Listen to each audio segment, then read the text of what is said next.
আসসালামু আলাইকুম। প্রিয় দর্শক, অন্য মঞ্চের আলাপচারিতায় আপনাদের সকলকে আমন্ত্রণ জানাচ্ছি। জাতীয় সংসদ, পুলিশ ও সেনা দপ্তর সহ জাতীয় গুরুত্বপূর্ণ স্থানে জঙ্গি হামলার আশঙ্কা করছে বাংলাদেশের পুলিশ। এই হামলা করতে পারে চাকরিচ্যুত 2 সেনা সদস্য।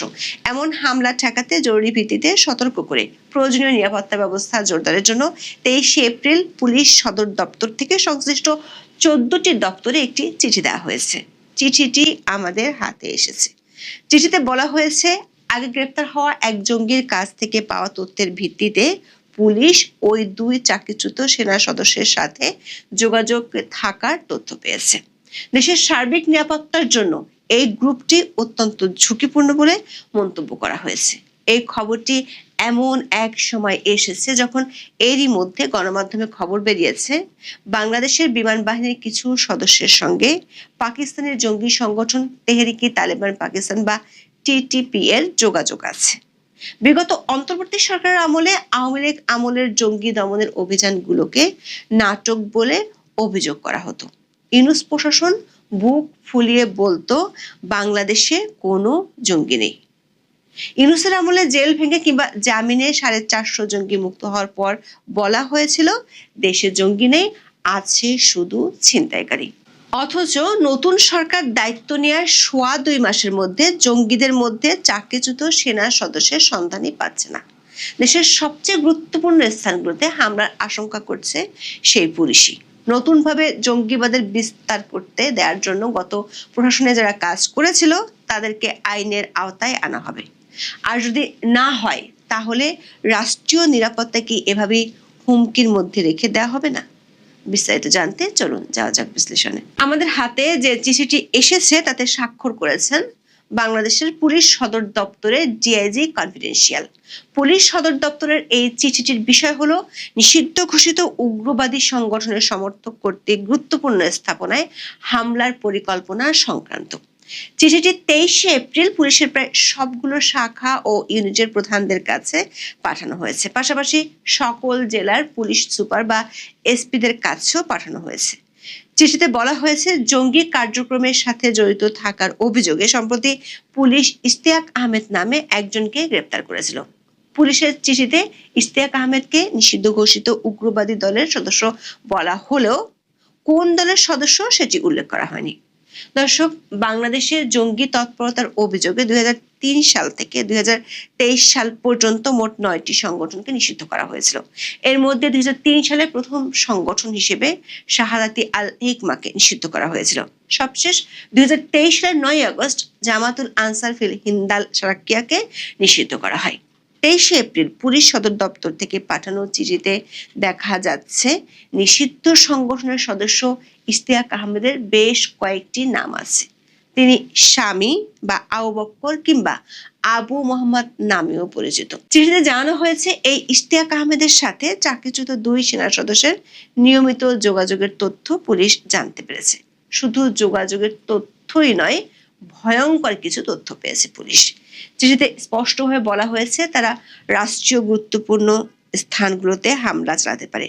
রাষ্ট্রীয় গুরুত্বপূর্ণ স্থান বলতে জাতীয় সংসদ, বাংলাদেশ পুলিশ বা সেনা সদস্য কিংবা এদের স্থাপনাগুলো, ধর্মীয় উপাসনালয়, বিনোদন কেন্দ্রগুলো, শাহবাগ চত্বরের কথা উল্লেখ করা হয়েছে চিঠিতে। পুলিশ বলছে হয় বোমা বিস্ফোরণ ঘটাতে পারে কিংবা দেশীয় ধারালো অস্ত্র অথবা আগ্নেয়াস্ত্র দিয়ে হামলা করতে পারে বলে পুলিশ জানতে পেরেছে। চিঠিতে এসব গুরুত্বপূর্ণ স্থাপনা নিরাপত্তা জোরদারের ব্যবস্থা নিতে বলা হয়েছে।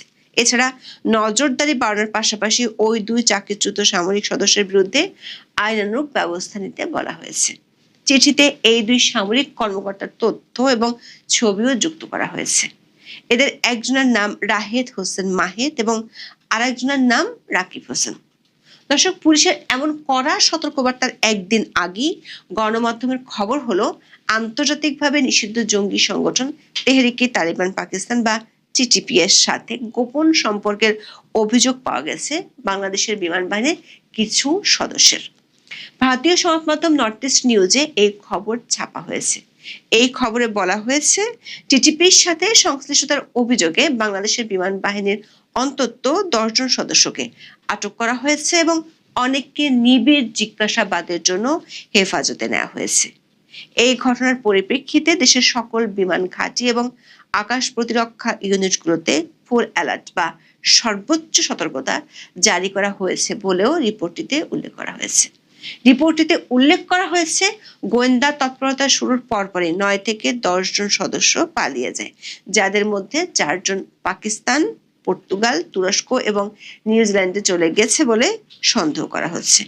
পরিস্থিতির গুরুত্ব বিবেচনায় বিমান বাহিনীর নিচু পদের সদস্যদের মোবাইল ফোন জব্দ করা হয়েছে এবং সকল বেসামরিক কর্মকর্তার ছুটি বাতিল করা হয়েছে। বলা হয়েছে 2026 সালের এপ্রিল মাসের মাঝামাঝি সময় বাংলাদেশ বিমান বাহিনীতে পরিচালিত একটি সপ্তাহব্যাপী ঝটিক অভিযান দেশে এবং দেশের বাইরে ব্যাপক আলোড়ন সৃষ্টি করে। আটককৃতদের মধ্যে অ্যারোনটিক্যাল ইঞ্জিনিয়ার এবং টেকনিক্যাল স্টাফদের উপস্থিতি এই উদ্বেগকে আরো বাড়িয়ে দিয়েছে, কারণ উগ্রবাদীরা বিমান বাহিনীর স্পর্শকাতর প্রযুক্তি এবং কৌশলগত তথ্যে অ্যাক্সেস পাওয়ার চেষ্টা করেছিল। দর্শক, টিটিপির কারণে দক্ষিণ এশীয় অঞ্চলে নতুন আঞ্চলিক টানাপোড়েন তৈরি হওয়ার আশঙ্কা গত বেশ কিছুদিন ধরেই করা হচ্ছিল।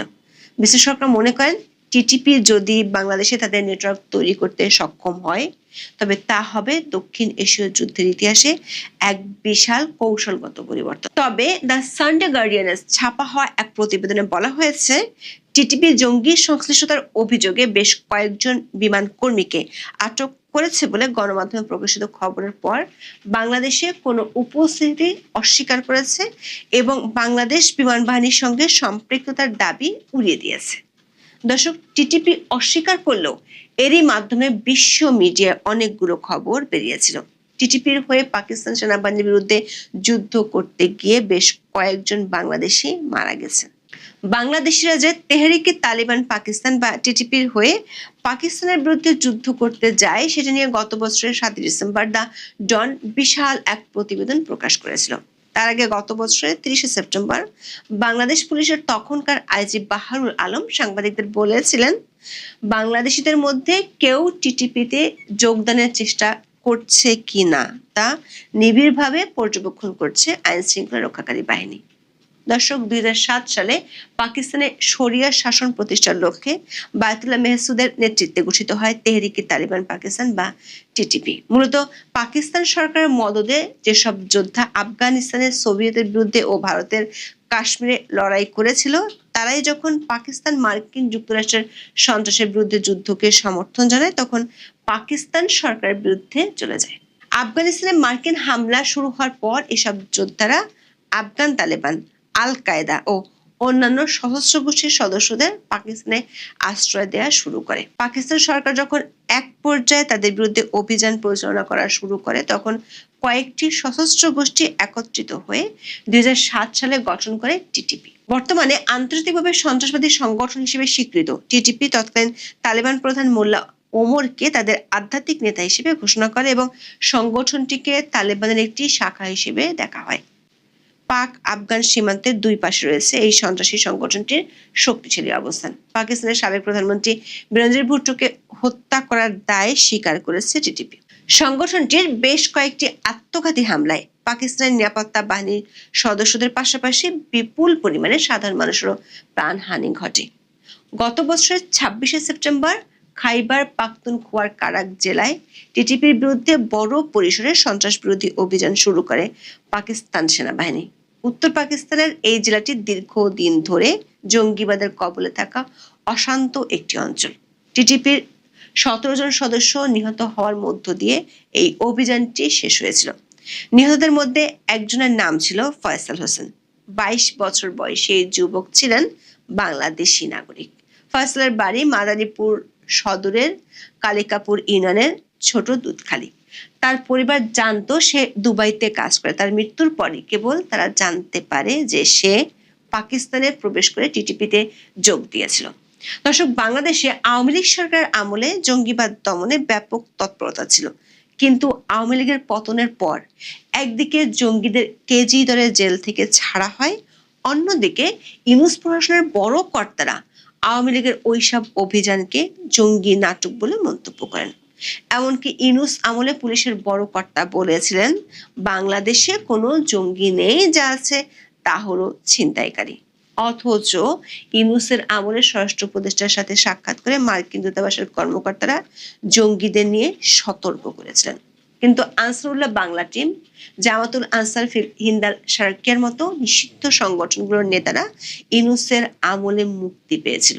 শুধু মুক্তিই পায়নি, অন্তর্বর্তী সরকার অনেক উপদেষ্টার সাথে ছিল তাদের ঘনিষ্ঠতা। ইউনূস সরকার বিদায়ের সোয়া 2 মাসের মধ্যে পুলিশ সদর দপ্তর থেকে চিঠি দিয়ে জানানো হলো জঙ্গিরা এখন ভয়াবহ হামলা চালাতে পারে। প্রশ্ন হলো, এমন উদ্বেগ তৈরির মতো পরিস্থিতি যারা তৈরি করেছিলেন তারা কি ধরাছোঁয়ার বাইরে থেকে যাবেন? জেল পলাতক ৭৯ জঙ্গি কি এখনো ধরাছোঁয়ার বাইরে থেকে যাবে? যেখানে বিনা বিচারে বহু মানুষ গত 2 বছর ধরে জেল খাটছে, সেখানে ফাঁসির দণ্ডপ্রাপ্ত 9 জঙ্গি এখনো জেলের বাইরে থাকে কিভাবে? এসব ভয়ঙ্কর জঙ্গিদের বাইরে রেখে জাতীয় নিরাপত্তাকে আদৌ নিশ্চিত করা যাবে? আবার জাতীয় নিরাপত্তার কথা মাথায় রেখে পাকিস্তানের সাথে বিমান চলাচল স্থগিত করা হয়েছিল, কিন্তু ইউনূস সরকার আমলে হঠাৎ করে আবার চালু করা হয় বিমান চলাচল। বাংলাদেশ থেকে জঙ্গি কাজে অংশ নিতে পাকিস্তান যাচ্ছে এমন তথ্য পাওয়ার পরও কেন এখনো দেশটির সাথে বিমান চলাচল অব্যাহত রাখা হয়েছে? এখন এ পর্যন্ত, সবাই ভালো থাকুন। বিএনপি বা তারেক রহমান আজ যাদেরকে গুপ্ত বলছেন তাদেরকে নিয়েই 2024 সালে শেখ হাসিনার সরকারের পতন ঘটিয়েছেন বলে আমরা আপনারা সবাই জানি। আজকে যখন তারাই বিএনপির প্রতিদ্বন্দ্বী, তখন তাদেরকে গুপ্ত বলে উপহাস করা হচ্ছে। এটাই রাজনীতি, এটা বাস্তবতা। আওয়ামী লীগের 16 বছরের শাসন আমলে এরা হেলমেট বাহিনী হয়ে ছাত্রলীগের মধ্যে ঢুকে ছাত্রলীগ তথা আওয়ামী লীগকে মানুষের সামনে ভয়ঙ্কর প্রমাণ করায় সফলতা অর্জন করেছিল। আর জুলাই সন্ত্রাসে এরাই ছিল মুখ্য চরিত্র। তারপর তো এই সন্ত্রাসীরাই ইউনূসকে সামনে রেখে দল গঠন করা থেকে শুরু করে দেশের বিশ্ববিদ্যালয়গুলোর ক্যাম্পাস দখল, ডাকসুর মাকসুর সবকিছু দখল করে এখন তারা সংসদও দখল করেছে। ফলে এরা আর গুপ্ত কোথায় থাকলো বলুন তো? তারেক রহমান এদেরকে গুপ্ত বলে হাসছেন, কিন্তু এরাই তাকে ক্ষমতায় বসিয়েছে, এরাই তাকে বাংলাদেশে এনেছে, 21শে আগস্টের মামলা থেকে মুক্তি দিয়েছে। গুপ্তদের দান কি তারেক রহমান অস্বীকার করতে পারবেন? পারবেন। এই গুপ্তদের কাঁধে ভর দিয়েই তারেক রহমান ক্ষমতা পেয়েছেন। আজ তিনি যখন সংসদে বসে জামায়াত শিবিরকে গুপ্ত বলে সমালোচনা করেন, তখন ভোলেন না যে এই গুপ্ত শক্তিগুলোই তার রাজনৈতিক উত্থানের মূল ভিত্তি। 2024 সালে তথাকথিত জুলাই অভ্যুত্থানের পর থেকে জামায়াত ইসলামী এবং তার ছাত্র সংগঠন ইসলামী ছাত্র শিবিরকে নিয়ে বিএনপির উচ্চ কণ্ঠ হওয়া বেড়েছে, কিন্তু এই উচ্চ কণ্ঠ হওয়ার পেছনে কোনো নৈতিক অবস্থান নেই, আছে কেবল রাজনৈতিক স্বার্থ। কারণ তারা একই। তথাকথিত জুলাই সন্ত্রাস শুরু হওয়ার পর আওয়ামী লীগ জামায়াত শিবিরকে নিষিদ্ধ করেছিল, কিন্তু ক্ষমতা পেয়েই আওয়ামী লীগের সেই নিষেধাজ্ঞা তুলে নেওয়া হয় এবং আওয়ামী লীগ এবং ছাত্রলীগকেই উল্টো নিষিদ্ধ করা হয়। এই যে পট পরিবর্তন, এর সুযোগ নিয়ে শিবির আত্মপ্রকাশ করে ভয়ঙ্কর ভাবে, ডাকসু নির্বাচনে বড় ধরনের সাফল্য অর্জন করে, জাহাঙ্গীরনগরে, চট্টগ্রামে, রাজশাহীতে কোথায় নেই, মানে ছাত্র দল উধাও হয়ে যায়। ডাকসুর ভিপি সাদেক কায়েম, যিনি একসময় ছাত্রলীগের মিছিলে হাঁটতেন, আজ তিনি শিবিরের ব্যানারে নির্বাচিত সভাপতি। ডাকসুর জিএস এস এম ফরহাদ, তিনিও ছাত্রলীগের একই কমিটিতে ছিলেন, মানে একটি কমিটিতে ছিলেন, এখন তারা শিবিরের মুখপাত্র। এই পরিচয় পরিবর্তনের পেছনে লুকিয়ে আছে একটি কৌশলপূর্ণ রাজনৈতিক রূপান্তর, যেখানে গুপ্ত থাকার অভিযোগ আসলে একটি প্রচার কৌশল ছিল তাদের। গুপ্ত শব্দটি রাজনৈতিক অস্ত্রে পরিণত করতে চাচ্ছে বিএনপি। সম্ভব নয়। ছাত্রদল বলছে শিবির গুপ্ত রাজনীতি করে, তাদের নেতাদের পরিচয় গোপন রাখে, তারা ছাত্রলীগের ভিতর ঢুকে নির্যাতন করেছে, কিন্তু আমরা সবাই জানি। গুপ্ত থাকলো কোথায়? কিন্তু এই অভিযোগের পেছনে লুকিয়ে আছে ছাত্র দলের নিজস্ব রাজনৈতিক ব্যর্থতাও। তারা ক্যাম্পাসে নিজেদের প্রাসঙ্গিকতা হারিয়ে ফেলেছে, সাধারণ শিক্ষার্থীদের সঙ্গে তাদের দূরত্ব বেড়েছে, ফলে তারা এখন গুপ্ত শব্দকে হাতিয়ার করে শিবিরকে ঘায়েল করার চেষ্টা করছে। আর শিবিরও এই আক্রমণের জবাব দিচ্ছে রামদা, কুড়াল, চাঁদাবাজ এসব ট্যাগ দিয়ে। এই পাল্টাপাল্টি আক্রমণে ক্যাম্পাস এখন রণক্ষেত্রে পরিণত হয়েছে। চট্টগ্রাম সিটি কলেজে শুরু হওয়া এই বিতর্ক এখন ঢাকা বিশ্ববিদ্যালয়, রাজশাহী বিশ্ববিদ্যালয়, জাহাঙ্গীরনগর, কুমিল্লা, সিলেট সর্বত্র ছড়িয়ে পড়েছে। দেয়ালে দেয়ালে গুপ্ত এবং রামদা দল লেখা, ককটেল বিস্ফোরণ, ধারালো অস্ত্রে হামলা, এসব এখন প্রতিদিনের ঘটনা। সংসদেও এই বিতর্ক পৌঁছে গেছে। সরকার এবং বিরোধী দলের সংসদ সদস্যরা একে অপরকে দোষারোপ করছেন। সরকার দলীয় সংসদ সদস্য আব্দুল ওয়াদুদ ভুইয়া হুঙ্কার দিয়ে বলেছেন বিরোধী দল সরকারকে নাজেহাল করতে চক্রান্ত করছে। আর জামায়াতের আমির শফিকুর রহমান বলেছেন সংসদে হুমকির ভাষা ব্যবহার করা হচ্ছে, যা সংসদীয় আচরণের পরিপন্থী। আহা, কি কথা! কিন্তু এই বাকযুদ্ধের পেছনে লুকিয়ে আছে একটি গভীর রাজনৈতিক সংকট, যেখানে ক্ষমতাসীন দল এবং এই তথাকথিত বিরোধী দল উভয়েই ছাত্র রাজনীতিকে নিজেদের স্বার্থে ব্যবহার করছে, কিন্তু ছাত্রদের ভবিষ্যৎ নিয়ে কারো কোনো মাথা ব্যথা নেই। গুপ্ত শব্দটি আসলে একটি রাজনৈতিক প্রতারণার মুখোশ। যারা একসময় ছাত্রলীগের ভেতরে ঢুকে নির্যাতন করেছে তারাই আজ শিবিরের ব্যানারে নির্বাচিত। এই যে গুপ্ত বলাটা একটা দ্বিচারিতা হয়ে গেল। এই দ্বিচারিতার মধ্য দিয়ে বাংলাদেশের ছাত্র রাজনীতিকে আজ একটি গভীর সংকটে ফেলে দেওয়া হচ্ছে। বিশেষ করে ছাত্রলীগকে নিষিদ্ধ ঘোষণা করে এবং এই ছাত্রলীগকে রাজনীতির ময়দান থেকে সরিয়ে দিয়ে একটা সংকট তো তৈরি এমনিতেই হয়ে আছে। এই সংকট কেবল সংগঠনগুলোর মধ্যে সংঘর্ষে সীমাবদ্ধ নয়, রাজনৈতিক অসততা কত বড় হতে পারে। কারণ এক সময় ভাই ভাই আর এখন স্বার্থে মিলছে না বলে একে অপরকে হত্যায় মেতে ওঠা, এটা তো একটা ভয়ঙ্কর সংকট রাজনীতি, তাই না? আর এই সংকটের মূলে হচ্ছে আওয়ামী লীগের উপর আঘাত। 1975 সালে বঙ্গবন্ধুকে হত্যা করে আওয়ামী লীগকে নিশ্চিহ্ন করার চেষ্টা হয়েছিল। 2024 সালে আবারও ইউনূস শাসনের মাধ্যমে আওয়ামী লীগকে নিষিদ্ধ করা হয়েছে। এই আঘাতগুলোর লক্ষ্য ছিল একটি, গণতান্ত্রিক ধর্মনিরপেক্ষ মুক্তিযুদ্ধের পক্ষের রাজনৈতিক শক্তিকে নির্মূল করা। আর এই আঘাতগুলোর ফলে যে শূন্যতা তৈরি হয়েছে, সেখানে এখন গুপ্ত রাজনীতির ফলে ফাঁপা শক্তিগুলো নিজেদের প্রতিষ্ঠিত করছে। আর এই জায়গাতেই ছাত্রদল এবং ছাত্র শিবির মারামারি করছে দখলদারিত্ব নিয়ে। আর সেই শূন্যতার সুযোগ নিয়ে তারেক রহমান ক্ষমতায় বসেছেন গুপ্তদের কাঁধে ভর দিয়ে। কিন্তু এখন যখন সেই গুপ্ত শক্তিগুলো তার জন্য হুমকি হয়ে দাঁড়িয়েছে, তখন তিনি তাদেরকে অস্বীকার করছেন। এই অস্বীকার করার রাজনীতি আজ গুপ্ত বিতর্কের জন্ম দিয়েছে। আওয়ামী লীগ বিহীন এই কৃত্রিম রাজনৈতিক মাঠে আজ যে অরাজকতা চলছে, তার প্রকৃষ্ট উদাহরণ হচ্ছে শিক্ষাঙ্গন থেকে শুরু করে রাজপথ এবং সংসদ পর্যন্ত এই গুপ্ত বিতর্ক ছড়িয়ে পড়া। কারণ আর তো কোনো রাজনীতি নাই, কি করবে বলেন? গুপ্ত রাজনীতি, গুপ্ত শব্দ নিয়ে রাজনীতি শুরু হয়েছে। আমরা সবাই জানি এই গুপ্ত সবসময় বাংলাদেশে ছিল। গত 1.5 দশক ধরে জামায়াত ইসলামের ছাত্র সংগঠন, ইসলামী ছাত্র শিবির অত্যন্ত সুকৌশলে তাদের পরিচয় গোপন রেখেছিল। তারা নিজেরাই এখন স্বীকার করছে যে তারা বিভিন্ন ক্যাম্পাসে ছদ্মবেশে অবস্থান করেছিল। এমনকি ডাকসুর নির্বাচনের বর্তমান ভিপি সাদিক কায়েম কিংবা জিএস এস এম ফরাদের মতো নেতারাও অতীতে ছাত্রলীগের মিছিল মিটিং এ অংশ নিয়ে নিজেদের আড়াল করেছিল। এই গুপ্ত অবস্থান থেকে তারা সাধারণ শিক্ষার্থীদের উপর নির্যাতন চালিয়ে তার দায় সুকৌশলে চাপিয়ে দিয়েছিল ছাত্রলীগের উপর। বছরের পর বছর ধরে তারা হেলমেট বাহিনীর আড়ালে সন্ত্রাসী কর্মকাণ্ড পরিচালনা করেছে, যাতে সাধারণ মানুষের চোখে আওয়ামী লীগ এবং ছাত্রলীগকে একটি দানবীয় সংগঠন হিসেবে প্রতিষ্ঠিত করা যায়। আর আজ যখন 5ই আগস্টের পট পরিবর্তনের পর তারা রাতারাতি প্রকাশ্যে এসে ক্যাম্পাসগুলোর একচ্ছত্র নিয়ন্ত্রণ নিয়েছে, তখন তাদের এক সময়ের মিত্র ছাত্র দলের গায়ে জ্বালা ধরেছে, ফোস্কা পড়ে যাচ্ছে আর গুপ্ত গুপ্ত বলে চিৎকার শুরু করেছে। তারেক রহমান তখন করছিলেন যখন ছাত্রদল ছাত্র শিবির মিলে ছাত্র লীগ পিটাতো। তখন ঢাকা বিশ্ববিদ্যালয়ের শাহবাগ মোড়ে গত বৃহস্পতিবার রাতের ঘটনা পরিস্থিতিকে আরো ঘোলাটে করেছে। প্রধানমন্ত্রী তারেক রহমান এবং তার কন্যা জাইমা রহমানকে নিয়ে সামাজিক যোগাযোগ মাধ্যমে একটি অশালীন পোস্ট ছড়ানোর অভিযোগে ডাকসুর সমাজসেবা সম্পাদক এবং এবি জুবায়ের এবং সাহিত্য সম্পাদক মুসাদ্দিক আলীকে শাহবাগ থানার সামনেই বেধড়ক মারধর করেছে ছাত্র দলের নেতাকর্মীরা। আর এরা কি করেছিল? এই মোসাদ্দেক আর জুবায়ের পুরো ইউনূসের সময়টা জুড়ে ঢাকা বিশ্ববিদ্যালয়ে ত্রাসের রাজত্ব কায়েম করেছিল। আওয়ামী লীগের দোসর, ফ্যাসিস্টের দোসর বলে শিক্ষকদের যেভাবে হয়রানি করা হয়েছিল, আপনারা ভুলে গেছেন? শিক্ষকরা দৌড়ে দৌড়ে গাড়িতে আশ্রয় নিচ্ছে, তাও সেখান থেকে তাদের টেনে বের করার চেষ্টা হচ্ছে। এই দৃশ্য তো এই জুবায়ের এবং মোসাদ্দেক করেছে, তাই না? ছাত্রদল দাবি করছে যে শিবির এই অপপ্রচার চালিয়েছে, অন্যদিকে শিবির বলছে ছাত্রদল বহিরাগতদের নিয়ে তাদের উপর পরিকল্পিত হামলা করেছে।